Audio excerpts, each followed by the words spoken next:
जन्मादिश्यतोऽन्वयादितरत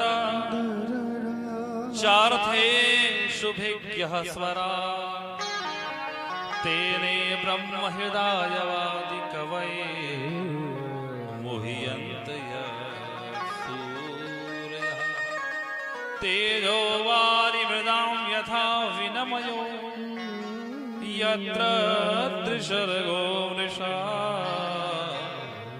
धाम्ना स्वेन सदा निरस्तकुहकम् सत्यं परं धीमहि। बोले भागवत भगवान की। आइए भागवत की संहिता में प्रवेश करते हैं। इसमें 365 अध्याय, 12 स्कंध और 18,000 श्लोक। अभी तक महाभारत की कथा आप श्रवण कर रहे थे। भागवत जी का मंगलाचरण ऐसे श्लोक से किया गया जिसके 108 अर्थ निकाले। क्या है? बोले सत्यम परम धीमहि। सत्य की वंदना की गई, सत्य का ध्यान करने को बताया। क्यों? बोले अगर रामम परम धीमहि लिखा हो तो कहीं राम जी के भक्त ये न सोचें कि हमारा ग्रंथ है। कृष्णम परम धीमहि लिखा हो तो कृष्ण के भक्त अपना कॉपीराइट स्थापित करते कि ये हमारा। इसलिए सत्यम परम धीमहि। तो सत्य कौन है? बोले सत्यम सच्चिदानंद स्वरूपम श्री कृष्णम परम परमेश्वरम धीमहि ध्यायेत्। भगवान कृष्ण, क्योंकि शुरू में कहा गया सच्चिदानंद रूपाय, सत्य है। मध्य में कहा गया कि सत्य प्रथम सत्य परम सत्यम सत्य योनिम निहितम च सत्ये। तो सत्य कौन है? बोले भगवान कृष्ण। बड़ी सुंदर भगवान कृष्ण के लिए मंगलाचरण किया गया। सत्यम परम धीमहि। सत्य भगवान। जन्मादिस्य जन्म आदि विकारस रहितस्यापि यत्र वसुदेव गृहे जन्म। जो व्यक्ति जन्म और मृत्यु के बंधन से मुक्त था, उसने भक्तों को सुख देने के लिए आज वसुदेव के घर में जन्म। आगे के 2 श्लोक में अनुबंध चतुष्टय बताए गए कि भागवत क्या है, श्रीमद् भागवत का विषय क्या है, श्रीमद् भागवत सुनने का अधिकारी कौन है और भागवत सुनने से लाभ क्या है। धर्मा प्रोचितैकोत्र परमो निर्मत्सराणां शतां वेद्यं वास्तुमत्र वस्तु शिवदं त्रापत्र्यो नमूलनम्। भागवत सुनने का अधिकारी कौन? बोले निर्मत्सराणां शतां। जिसके अंदर से मत्सर निकल गए हों वो भागवत सुनने का अधिकारी है। मत्सर मतलब ईर्ष्या। कंचन तजना सहज है, सहज त्रिया का नेह, लेकिन मान बड़ाई ईर्षा दुर्लभ तजना। जिसके मन से ये निकल जाए वही भागवत सुनने का अधिकारी है। और सुनने से होगा क्या? बोले वेद्यम वास्तु मत्तु शिवदम। वेद्यम वास्तु मत, वास्तव का पता लगेगा। क्या है वास्तव? बोले वास्तवी जीवा, वास्तवी जगत, वास्तवी माया। इसके पता करने से क्या होगा? बोले शिवदम, कल्याण हो जाएगा। कैसे कल्याण होगा? बोले त्रापत्र्योन्मूलनम, तीनों प्रकार के तापों का शमन होना। बाद में आगे के श्लोक में बताया भागवत क्या है। बोले निगम कल्पतरोर गलितम फलम सुख मुखाद्रव मृत द्रव संयुतम पिबत भागवतम रसमालयम मुहुरहो रसिका भूय भावुका। भागवत क्या है? बोले भागवत निगम कल्पतरोर गलितम फलम। भागवत वेद का परिपक्व फल है जो सुखदेव के द्वारा बोले फल है। तो सुख के द्वारा ये हमें प्राप्त हुआ है। सुखदेव के द्वारा परीक्षित को श्रवण कराया गया। पिबत भागवतम रसमालयम, भागवत रस सुधा का पान करो। तो कौन कौन पान करेगा? बोले रसिका भूई भावुक। 2 लोगों को बुलाया, रसिक और भावुक। रसिक और भावुक। नैमिषारण्य की पावन भूमि 88,000 ऋषि बैठे हुए हैं। सौनक जी महाराज प्रश्न करते हैं, 88,000 ऋषि उत्तर देते हैं। सत्संग का सुंदर सत्र चल रहा था। सनकादिक ऋषियों ने 6 प्रश्न किया। पहला प्रश्न किया पाणी मात का कल्याण कैसे हो। दूसरा प्रश्न किया कि शास्त्र बहुत हैं लेकिन मनुष्य के पास समय कम है तो शास्त्रों का सार क्या है। तीसरा प्रश्न किया कि भगवान यदि कर्तुम अकर्तुम सर्व समर्थवान हैं, उनकी दृष्टि अगर उनके संकल्प से सृष्टि का निर्माण होता है तो उनके संकल्प से दुष्टों का विनाश क्यों नहीं होता। चौथा प्रश्न किया कि भगवान अवतार क्यों लेते हैं। पांचवा प्रश्न किया कि यदि भगवान अवतार लेते हैं तो कितने अवतार लेते हैं। और छठा प्रश्न किया कि भगवान जब अवतार लेते हैं दुष्टों को मार देते हैं तो जब दुष्ट मर जाते हैं धर्म की स्थापना हो जाती है, भगवान लीला स्मरण करके धरती से चले जाते हैं तो धर्मः कम शरणम गता, धर्म किसकी शरण में जाता है। ये 6 प्रश्न किया। सूत जी ने कहा महाराज अपने गुरु जी का ध्यान कर लें फिर आपको कथा श्रवण करें। तो गुरु जी का ध्यान किया। गुरु जी कौन है। यम प्रव्रजन्तमनुपेतमपेत कृत्यम द्वैपायनो विरह का तरवा जुहावा पुत्रेति तनमयतया तरवोभिनेदुष तम सर्वभूत हृदयम मुनिमानतोष्मि। श्री सुखदेव जी महाराज को प्रणाम किया जिन्होंने जन्म लेते ही प्रवृत्या धर्म को स्वीकार कर लिया, जन्म लेते ही जंगल में चले गए।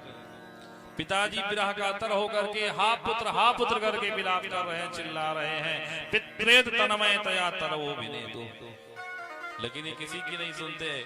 वृक्षों से आवाज आती है हा पुत्र। मानो वृक्ष कह रहे हो हमने अपना फल संसार के लिए त्याग कर दिया, नदियों ने अपना जल संसार को दे दिया, आप संसार के कल्याण के लिए अपना पुत्र भी दे दो।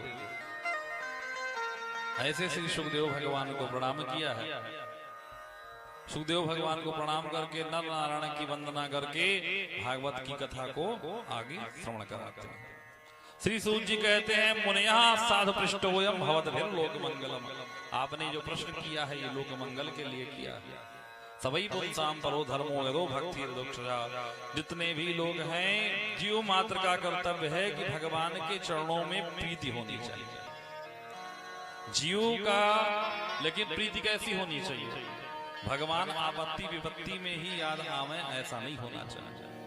भगवान हाई स्कूल की परीक्षा पास करा दो इतना पेड़ा भोग लगा देंगे, ये करा दो वो कर देंगे। मतलब पहले भगवान आपका काम करें फिर आप पेड़ा के लिए परेशान है आपके। ऐसा नहीं होना चाहिए। जिस प्रकार से अपने पुत्र के लिए उसकी माँ हमेशा चिंतन करती है ऐसा प्रेम होना चाहिए। जिस प्रकार सूर्य के उदय होने पर कुमुदनी विकसित हो जाती है ऐसा होना चाहिए। जिस प्रकार से पूर्णिमा के चांद को देख करके समुद्र स्वयं हिलोरे लेता है ऐसा प्रेम होना चाहिए। और नहीं हुआ तो बोले श्रम एवाहि। बिटिया का विवाह किया जाए, खूब बाराती आवे, खूब खाएं, लाखों करोड़ों खर्चा हो जाए, लेकिन बिटिया ससुराल में जाए अपने पति से उसका प्रेम न हो पावे तो इसका सीधा सीधा मतलब है कि खर्चा से कोई मतलब नहीं, सब बर्बाद। बिटिया फिर मायके आके रहे, पति से प्रेम न हो पावे तो कोई फायदा नहीं। इसी तरह से बड़ा अनुष्ठान किया जाए, यज्ञ किया जाए, लेकिन अगर भगवान के चरणों में प्रेम न हो पावे तो केवल श्रम ही होगा, इसके अलावा कुछ होने वाला नहीं। सौनक आदि ऋषियों ने कहा महाराज ये जो आप बता रहे हैं ये कैसा उपदेश दे रहे हैं। बोलिए भागवत का उपदेश है। भागवत किसने लिखी, कब लिखी, क्यों लिखी, कैसे लिखी। बोले सुनो। कृष्णद्वैपायन जो थे वेदव्यास जी महाराज एक बार अपने साम्याप्रास आश्रम में बैठे थे। कलयुग के कलयुगी मानव की तरफ जब इन्होंने दृष्टि की, मंदा समंद मत यो मंद भाग्या हो विद्रुता, की बुद्धि भी मंद भाग्य भी मंद। अगर आदमी बुद्धिमान हो तो बुद्धि के बल पर जीवन यापन कर ले, अगर व्यक्ति भाग्यवान हो तो भाग्य के बल पर जीवन यापन कर ले। लेकिन कलयुग के लोगों की बुद्धि भी मंद, भाग्य भी मंद। क्या किया जाए। बोले ऋग्वेद का 4 भाग किए, ऋग यजुर साम अथर्ववेद। मन को संतुष्टि नहीं मिली, 17 पुराण लिख दिया, संतुष्टि नहीं मिली। पंचम वेद महाभारत की रचना की, फिर भी मन को संतुष्टि नहीं मिली। विचार कर रहे थे क्या किया जाए। नारद जी का पदार्पण हुआ। नारद जी ने कहा महाराज क्यों दुखी हो। व्यास जी ने अपनी सारी समस्या बताई। नारद जी ने कहा कि जब तक आप सगुण भगवान की उपासना नहीं करोगे तब तक आपके मन को शांति नहीं मिलेगी। जैसे कथा हम कर रहे हैं, हम खुद न संतुष्ट हो अपनी कथा से तो आप कभी हो ही नहीं सकते। अगर हमें खुद नहीं अच्छा लगेगा तो आपको अच्छा लग ही नहीं सकता। इसलिए सबसे पहले खुद की संतुष्टि जरूरी है। तो संतुष्टि नहीं मिल रही, क्या किया जाए। बोले सगुण भगवान की उपासना करो। चतुश्लोकी भागवत दिया है। अपने पूर्व जन्म का वृत्तांत श्रवण कराया कि मैं दासी का पुत्र था, लेकिन भगवान की कृपा देखो, संतों की प्रसादी का कृपा देखो कि आज मैं नारद का पुत्र हूँ और भगवान ने मुझे वीणा दे दी और उनकी वीणा लेकर के मैं भगवान के नाम का गायन करता हूँ। उसका प्रभाव क्या है। बोले देवताओं में चला जाऊं तो वहां भी मेरी चलाही है, मनुष्यों में भी चलाही है और दैत्यों में भी चलाही है। ये भगवान के नाम के गुणगान का प्रभाव है। व्यास जी आप भी भगवत नाम संकीर्तन करो, संतों का संग करो। चतुश्लोकी भागवत दिया, बोले इसको विस्तार करो। गणेश जी भगवान प्रकट हो गए। व्यास जी बोलने लगे, गणेश जी लिखने लगे। लिखते लिखते 4 श्लोकों का 18,000 श्लोक, 4,000 श्लोक 18,000 श्लोकों में परिणत हो। 4 श्लोक 18,000 श्लोकों में परिणत हुआ। अब जलेबी बन गई, नाम जलेबी पड़ गया। लेकिन जब तक चाशनी में न डुबोया जाए तब तक तो खाने में आनंद नहीं आएगा। तो भागवत तो बन गया, लेकिन भागवत दिया किसे जाए, इसका अधिकारी कौन हो। याद आ गया अपना बेटा परमहंस की संहिता है तो परमहंस ही लेगा। अपना बेटा याद आ गया, लेकिन वो तो निर्गुण ब्रह्म की सत्ता में परिनिष्ठित है, वो कैसे आएगा। तो भागवत के 2-4 श्लोक अपने शिष्यों को रटा दिया। बोले जहां वो हो जाकर के वहीं गुनगुनाओ। अब 2 चेले चले गए और जहां सुखदेव तपस्या कर रहे थे भगवान का, वहां चेला ने पहला श्लोक गुनगुनाया जिसमें भगवान के स्वरूप का वर्णन है। वरहा पीड़म नटवर वपुः कर्णयो कर्णिकारं विव्रतवासः कनक कपिशम वैजयन्तीं चमाला रंध्रान वेणुरधर सुधयो पूर्यन गोप वृंदय वृंदावन्यम स्वपद रमणम प्राविशत गीत कीर्ति भी। भगवान कैसे हैं। बोले मोर का मुकुट लगाए हुए हैं, कानों में मकराकृत कुंडल पहने हुए हैं, पीतांबर धारण किए हुए हैं, हाथों में बंसी लिए हुए हैं। अपने ग्वाल वालों के साथ सायंकाल के समय में वृंदारण्य में प्रवेश। सांवले सलोने की सूरत बड़ी दिव्य है। हे सखी नंद के लाडले लाल लगावत शीस पे मोर पखा है। वांसुरिया धर पर है सोहत संग लिए सब बाल सखा है।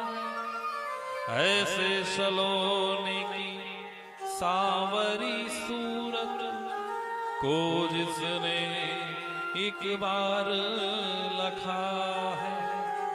धन्य वही है भक्त सदा जिसने चरणामृत स्वाद चखा है। धन्य है वो जिसने चरणामृत स्वाद को चखा। बहुत सुंदर है। सुखदेव जी के हाथ से माला छूट गई, समाधि टूट गई। ऐसे सांवले का दर्शन तो हम भी करना चाहें, लेकिन मन में आया कि जो चेहरे से सुंदर हो जरूरी नहीं कि हृदय से भी सुंदर हो। शरण में जाने पे स्वीकार करेगा कि नहीं करेगा। स्वभाव के प्रति शंका थी कि चेला ने दूसरा श्लोक गुनगुना था जिसमें भगवान के स्वभाव का वर्णन था। दूसरा श्लोक गुनगुनाया क्योंकि स्वभाव के प्रति शंका थी जिसमें भगवान के स्वभाव का वर्णन था। आहुबकीयं स्तनकालकूटम् आहुबकीयं स्तनकालकूटम् जिह्वासयापा यदपसाध्वी जिह्वासयापा यदपसाध्वी लेभे गतिं युचितां ततोऽन्या लेभे गतिं युचितां ततोऽन्या कं वा दयाल शरणं व्रजेम कं वा दयालु शरणं व्रजेम आहुबकीयं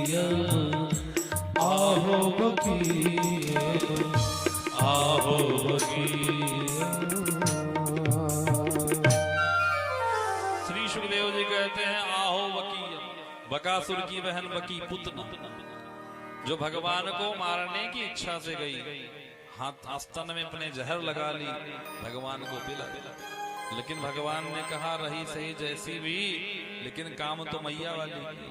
तो धात्विष्टाम ततोन्यम, जो गति माता यशोदा को बाद में दी वही गति पहले पूतना को दे दी। कमवा दयालु शरणम ब्रजेमा, कौन ऐसा अभागा होगा जो ऐसे भगवान की चरण शरण को ग्रहण करना नहीं चाहिए। स्वभाव के प्रति जो शंका थी वो भी खत्म हुई, दौड़े दौड़े गए और श्लोक सुनाओ। शिष्यों ने कहा हमें तो इतना ही याद है, ज्यादा चाहिए तो गुरु जी के पास। गुरु जी के पास लेकर के आए और श्री व्यास जी ने अपने पुत्र सुखदेव को 18,000 श्लोकों की संहिता प्रदान कर दी। और समय आने पर यही भागवत महापुराण सुखदेव ने परीक्षित को